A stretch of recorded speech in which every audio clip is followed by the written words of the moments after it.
What is the most historically significant event you witnessed in person? I sat on the roof of our house and watched Mt. St. Helens erupt less than 100 miles away. I was standing on my front porch watching the launch of the Challenger. Halley's Comet, on my way to school in 1986. The tumbling of the wall in Germany, along with people selling bits and pieces of it on tables in lobby in front of commissary and PX in the following weeks and months. I had picked up a chunk about the size of an aria and kept it, has blue spray paint on the flat side. Wonder if anyone is buying them now? I was in the crowd when RFK was shot. I was watching the first, local news broadcast of Hide Your Kids, Hide Your Wife. I was delivering something to the Pentagon when the plane hit. That count? 1964 Good Friday earthquake 9.2 Richter. Was a boy in Cordova, Alaska at the time. I was on the freeway in CA in the 90s when a white Ford Bronco passed us, and then a whole lot of police cars. I was like 10. I would have to say the LA riots. I lived about 2 blocks from where it started. I was on my way home from school and saw someone throw a brick through a window. I didn't even wait. I just started running the whole way home. 9/11, I could smell the collapse of the towers. Boston Marathon bombing.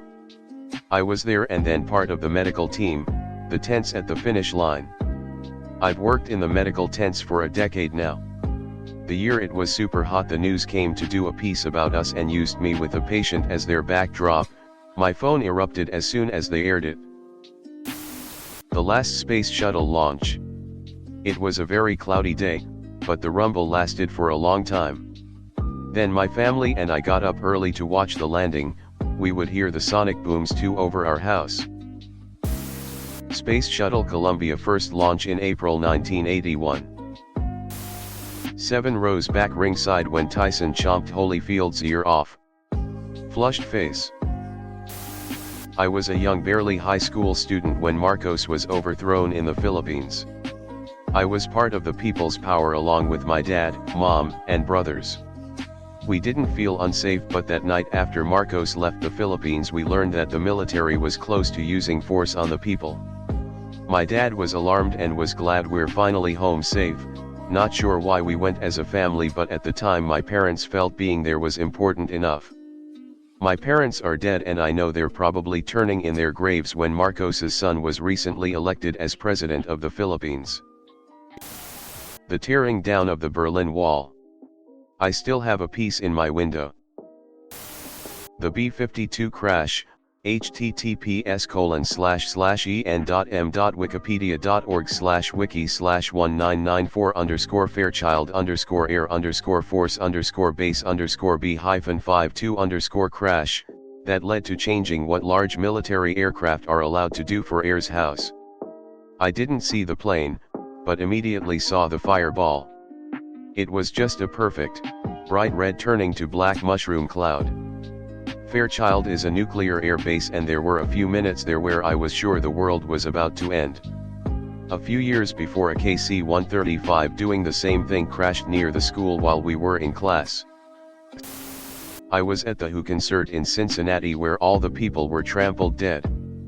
I was within 6 feet of the pile of people that died. I was in the SF Bay Area in 1989 when the Loma Prieta earthquake hit. Fortunately, I was in a park with my mom, so we both just got knocked to the ground and sat down and rode it out, so we weren't in any danger and it wasn't super scary. Not exactly. I was in class with the daughter of one of the pilots on September 11th when she found out that her father had died. We all knew about the attacks already, and we knew her father was a pilot, so when her mother came in with the principal we all knew why. It was without a doubt the most painful thing I've ever witnessed. The 1993 World Trade Center bombing. It's mostly forgotten now that the towers are gone, but it was a big deal back then. I remember riding across the Manhattan Bridge and looking towards the bay and thinking, well, it looks okay from here. The failed implosion of the Zip Feed mill in Sioux Falls, South Dakota in 2005. They hyped it up, sold tickets to it, had a big boom marketing thing, and broadcast it live on TV. The explosives took out the main supports on the first floor, and the rest of the building above it just plopped down 10 feet or so and came to a rest. It was a massive failure, and was a funny little blurb on news stations around the world that day.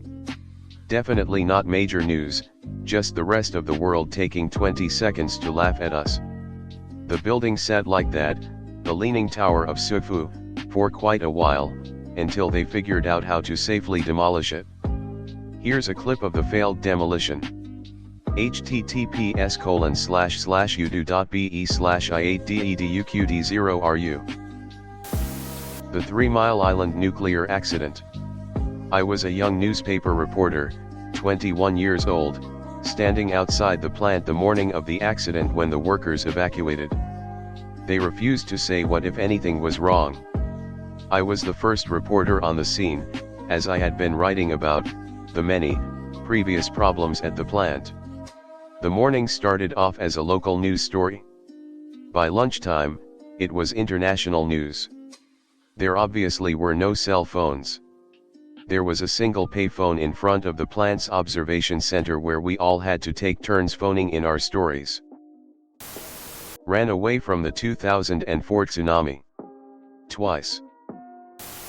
I was at Kennedy Space Center in Florida for the Challenger explosion as a little kid. I only realized something bad happened when I saw the horrified faces of the adults around me. I was 4 years old.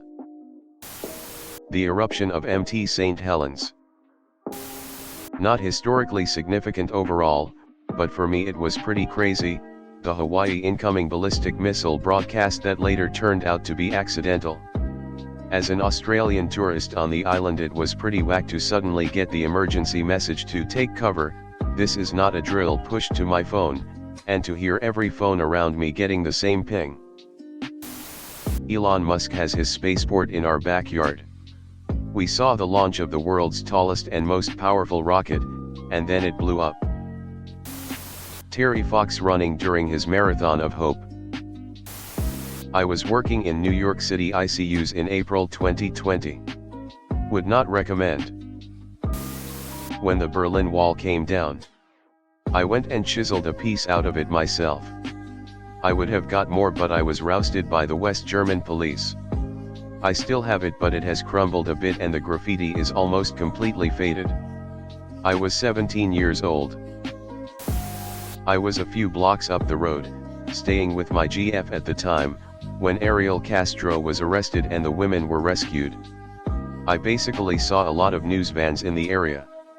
I did later end up meeting Charles Ramsey, the guy who helped the women escape and call the police, and have a copy of his book that he signed.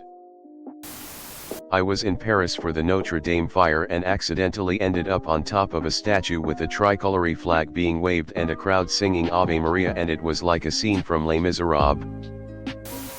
I accidentally got caught in that taxpayer march on Washington on September 12, 2009. First time I went to the Capitol. I just wanted to see Washington, D.C. since I moved to New Jersey a few months prior. 9/11. I was working in a building right across the river and can see both towers come down. I met the Crown Prince of Nepal a few months before he, allegedly, murdered the entire royal family of Nepal and shot himself. I was watching the X Games when Tony Hawk landed the 900. I basically helped him do it. I was in 7th grade and my brother was in 6th.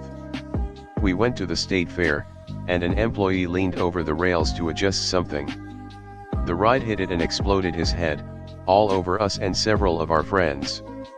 My brother was just given a Dale Earnhardt jacket earlier that week and I had on my favorite jean jacket. Both were splattered with blood and brain matter. I never went on a fair ride after that. We never wore those jackets again.